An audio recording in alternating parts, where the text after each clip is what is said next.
जय माता दी सभी को। हर हर महादेव। आज मैं जो बात करने जा रही हूँ वह बात है वशीकरण क्रिया की। मुझसे बहुत सारे भक्तों ने पूछा था कि माता जी, वशीकरण क्रिया किस किस चीज़ से होती है। ऐसे तो मैं समय समय के ऊपर सभी को बताती रहती हूँ कि वशीकरण क्रिया बहुत सारी चीज़ों से होती है। जैसे कि आपके वस्त्र से, बाल से, आपके पैर की धूली से, लौंग से, एक चोल सुपारी आती है उससे भी वशीकरण होता है। बहुत सारी ऐसी वनस्पतियाँ हैं जिनसे वशीकरण होता है। और लौंग और एक सुपारी होती है जिसको चोल सुपारी बोलते हैं, उससे प्रबल वशीकरण होता है। और यहाँ आता है टोने टोनके में। यह चीज़ें भी मैं हमेशा बताती हूँ कि जो वशीकरण क्रिया है, यह टोने टोनके में आती है।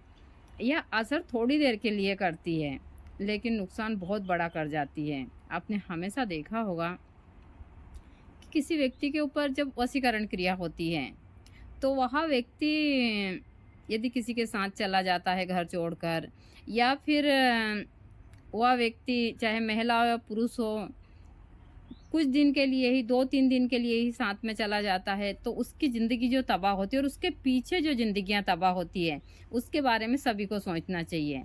मैंने हमेशा अपने वीडियो के माध्यम से वही चीज़ें बताई है कि आप लोग जो भी गृहस्थ के साधक है, वह उसी हिसाब से इन चीज़ों का प्रयोग करें। तंत्र में ऐसी बहुत सारी क्रियाएँ हैं, जैसा मैं हमेशा बताती हूँ कि यह महली क्रिया में आती है और ये टोने टोनके में आती है, तंत्र में नहीं आती है। टोने टोनके जो होते हैं, वह असर करते हैं, जैसे कि शनिवार का दिन हुआ, अमावस्या हुई, या फिर नवरात्रि हुई, होली, दीपावली, रविवार के दिन। इन योग में बहुत सारे लोग ग्रहण काल वगैरह में यह सारी चीज़ें करते रहते हैं। लेकिन यहाँ करने वाले कभी सुखी तो नहीं रहते, चाहे महिला हो या पुरुष हो। लेकिन हाँ, जो लोग वह चीज़ें करते हैं, वह काफ़ी नुकसान कर जाते हैं। यह चीज़ें मैंने देखी है। बहुत सारी महिलाएँ इन क्रियाओं के चक्कर में आकर 2-2 3-3 बच्चों को छोड़कर चली जाती हैं, और पुरुष भी चले जाते हैं, उनकी ज़िंदगी बर्बाद हो जाती है। और यही चीज़ें बाद में समझ आता है सभी को, ऐसा नहीं है। समझ सभी को आता है, लेकिन जब समझ आता है तब तक बहुत देर हो चुकी है, बहुत सारे नुकसान हो चुके होते हैं। तो इन चीज़ों के बचने के लिए भी मैं हमेशा आप लोगों को इन चीज़ों का तोड़ भी देती रहती हूँ समय-समय के ऊपर। जैसे मैं बताती हूँ कि यदि आप हनुमान चालीसा प्रतिदिन कीजिए, और जब आप यह पाठ करते हैं, तो आप एक पाठ करते समय एक पानी की कटोरी रखिए, उसमें थोड़ा-सा गंगा जल, और या गंगा जल ना हो तो आप साफ-सुथरा पानी भरकर आप जितनी देर पाठ करें, वह जल वहाँ रखिए, उसको अभिमंत्रित कर कर घर के सभी सदस्यों को पिलाइए। दूसरा, यदि आप 2.5 पत्ते तुलसी के आपके घर के इन सामानों में रखते हैं, इससे भी वशीकरण क्रिया टूटती है। देखिए, चाहे वशीकरण हो, उच्चाटन हो, सम्मोहन हो, मारण क्रिया हो, यह सब क्रिया टोने-टोनके में ही आती है। और जैसे कि बहुत सारे लोग पुतली वशीकरण करते हैं, वह आटे की पुतली बनाते हैं, मोम की बनाते हैं, आपके पैर के धूल की भी बनाते हैं, आपके शरीर का बहुत सारा मैल ले लेते हैं, या फिर जैसे कि बाल वगैरह, यह सारी चीज़ें भी लेकर और यह टोने-टोनके करते रहते हैं। लेकिन इन करने वाले को कभी भला तो नहीं होता। थोड़े दिन के लिए पैसा कमा लेते हैं, लेकिन इनकी जो पीछे की पीढ़ी इन चीज़ों को भोगती है, वो बहुत गलत चीज़ होती है। मैं हमेशा अपने वीडियो के माध्यम से जो जनहित के लिए सही कार्य हो वही देती हूँ। और ऐसा नहीं है कि भाई टोन के बहुत बड़ी चीज़ है या वशीकरण क्रिया, ऐसा नहीं है। वशीकरण क्रिया साधारण चीज़ है, इसको आप घर बैठे ही खत्म कर सकते हैं, ऐसा नहीं है। मैंने अपने हज़ारों वीडियो में यह सारी चीज़ें दी। जैसे कि अभी नवरात्रि खत्म हुई, इसके बाद मेरे पास बहुत सारे फ़ोन आ रहे हैं। बहुत सारे लोगों के घर में लोग बाग टोन के कर रहे हैं, और फिर इन लोगों के बलबूते के ऊपर लोग बाग सामने वाले व्यक्ति को बहुत उस हिसाब से बोलते हैं कि हमने तेरा ऐसा करवाया है, हम इतने दिन में ऐसा हो जाएगा। ऐसी बहुत सारी चीज़ें हैं। इन चीज़ों से डरने की आवश्यकता नहीं है। जब आपको लगे कि किसी महिला या फिर पुरुष के ऊपर वशीकरण, देखिए जब वशीकरण होता है किसी इंसान के ऊपर, उसके चेहरे से पता चल जाता उसके अंदर काम भावना सबसे ज़्यादा होती, चाहे पुरुष हो या महिला हो, चाहे छोटी बच्ची हो। यदि किसी के ऊपर वशीकरण क्रिया हुई है, तो वह कुछ भी हो जाए उसी व्यक्ति की बात करेगा, चाहे आप उसको कितना भी मारो कूटो कुछ भी करो, वो उसी व्यक्ति की बात करेगा। दूसरा, जिस व्यक्ति के ऊपर जैसे पुतली वशीकरण हुआ या कुछ भी हुआ, वो हमेशा सामने वाले व्यक्ति से कुछ भी कर कर मिलने की कोशिश करेगा। और क्योंकि वह व्यक्ति उसके द्वारा उसको बुलाता है, चीज़ें मैं हमेशा बताती रहती हूँ। और यहाँ कुछ समय होता है, ज़्यादातर रात्रि के ही समय में यह चीज़ होती है। जो तंत्र क्रियाएँ रात्रि के समय ज़्यादा चलायमान होती है, चीज़ें मैं हमेशा बताती हूँ। क्योंकि दिन में जो लोग बाग गलत क्रियाएँ करते हैं, वह लोग दिन में नहीं कर सकते हैं। यह जो हमारी प्रकृति है या सूर्य देवता है, वह इन सारी चीज़ों को बहुत कम कर देते हैं, तंत्र के प्रभाव को।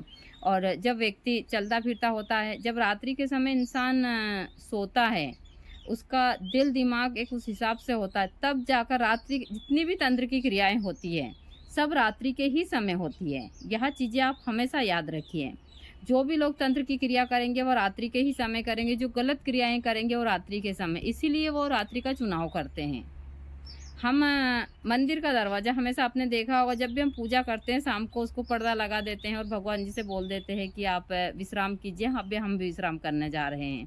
हम यहाँ बोलकर दरवाज़ा लगाकर चले जाते हैं। और जो उग्र शक्तियाँ होती है वह रात्रि के ही समय, क्योंकि वह दिन के समय इतनी क्रियाशील नहीं होती है। इसमें से बहुत सारे भक्त मुझे बोलेंगे कि ऐसे भूत प्रेत कुछ नहीं होते, ऐसी यह सारी चीज़ें ऊर्जा के रूप में होती है।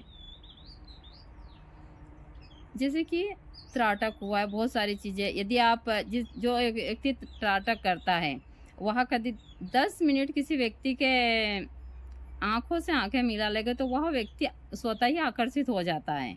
यह चीज़ें मैं हमेशा बताती हूँ, जैसे बहुत सारे तिलक होते हैं, यह चीज़ें मैंने पहले भी बताया है कि यहाँ जो क्रियाएँ हैं इसलिए होती थी कि पहले बहुत सारे जैसे राजा महाराजा थे, उनको बहुत सारे युद्ध लड़ने होते थे। तो वहाँ या जैसे कि वशीकरण क्रिया है या फिर तिलक है, काजल, या इसलिए इस्तेमाल करते थे कि वहाँ सामने वाले व्यक्ति को हरा सके। लेकिन फिर धीरे-धीरे सारी चीज़ें बदलती गई, सब कुछ होता गया और लोग बाग ने इन चीज़ों को इस हिसाब से काम लेना चालू कर दिया। और फिर यही सारी चीज़ें अब आज के उसमें आप जिस भी मेरे पास में भी 4-5 दिन में एक आध ऐसे फ़ोन आते हैं जिनके बारे में मैं बता भी नहीं सकती। और मैं हमेशा सभी को इस वशीकरण के लिए लोग बाग लाखों रुपए देने के लिए तैयार रहते हैं। एक तो मैं वशीकरण का काम करती हूँ, हाँ, मैं पति-पत्नी का वशीकरण वगैरह के बारे में सारी चीज़ें जानकारियाँ देती हूँ और जो गृहस्थी की चीज़ें हैं उनके बारे में। दूसरा जो जनहित के लिए है, उसके बारे में, आपकी दुकान है या सारी चीज़ें, इनके बारे में भी मैं जानकारी देती हूँ। लेकिन मैं कभी भी किसी लड़की के लिए वशीकरण क्रिया या लड़के के लिए नहीं करती हूँ।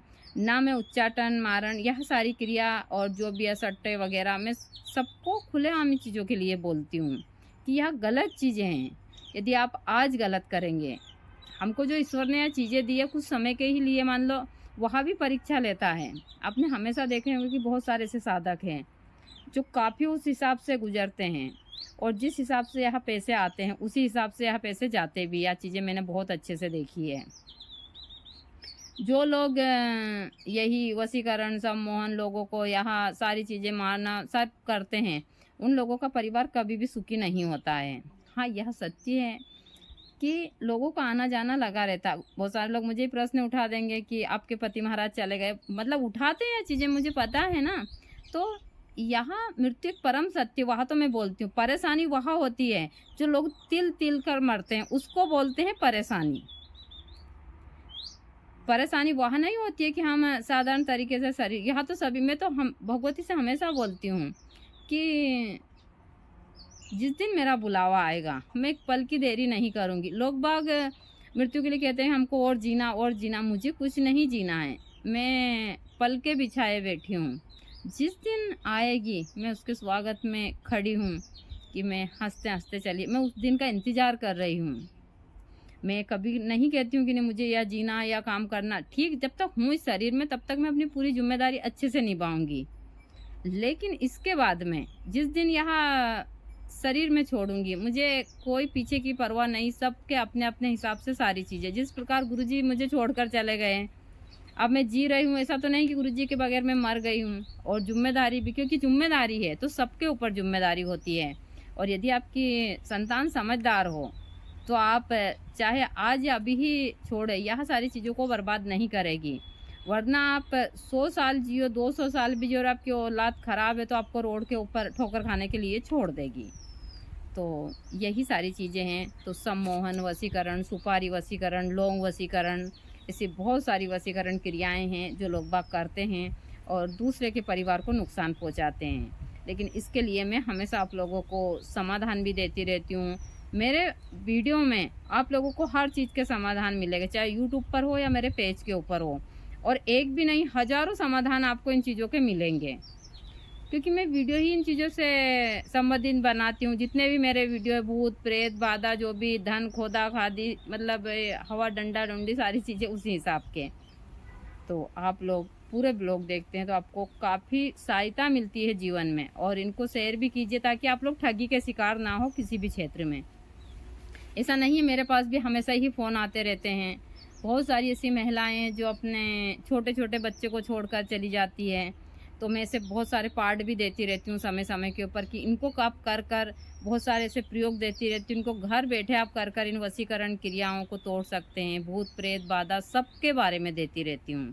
यदि आप सही तरीके से करते हैं तो फ़ायदा तो ज़रूर होता है। कर देखिएगा, मैं तो यह खुलकर बोलती हूँ।